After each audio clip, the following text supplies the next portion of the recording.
Assalamualaikum dan hai semua. Bertemu lagi kita dalam Ellen Channel yang menyediakan gosip-gosip artis Malaysia dan luar negara. Jangan lupa like, komen dan subscribe.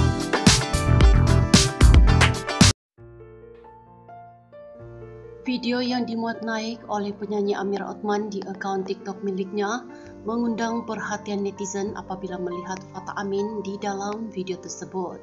Rata-rata di ruangan komen menunjukkan peminat teruja dan seakan tidak percaya apabila penyanyi itu sendiri memuat naik video tersebut. Aku macam tak percaya Kak Long masukkan muka Abang Long dekat TikTok dia, kata netizen. Sungguh tidak kusangka ini akaun sebenar Amirah Othman, kata pengguna lain.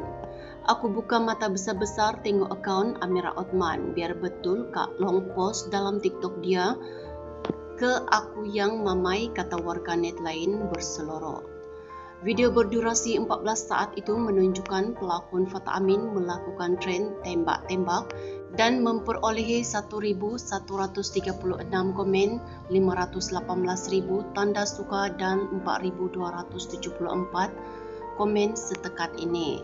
Lebih menarik perhatian warganet apabila pelawak Bel Nasiri turut berada dalam video tersebut dan mengikut sahaja Fatah melakukan tren tersebut dengan pura-pura pengsan selepas ditembak.